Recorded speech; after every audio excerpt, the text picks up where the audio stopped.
আসসালামু আলাইকুম ও রহমতুল্লাহ। ফিলিস্তিনের গাজা আজ রক্তাক্ত।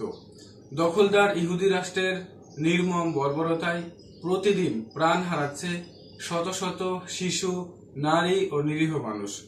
গাজার নিপীড়িত জনতার পাশে দাঁড়ানো এখন শুধু মানবিক দায় নয়, বরং ইমানি দায়িত্বও বটে।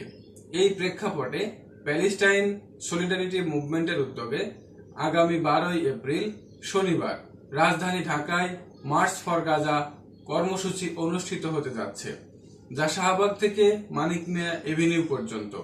আমি এই উদ্যোগে সমর্থন জানাচ্ছি এবং ছাত্র সমাজ সহ সকল শ্রেণী পেশার মানুষকে এই কর্মসূচিতে উপস্থিত থেকে গাজার পক্ষে সোচ্চার কণ্ঠ মেলানোর আহ্বান জানাচ্ছি।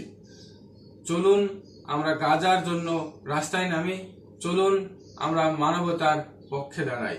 গাজা একদিন বিজয়ী হবেই, ইনশাআল্লাহ।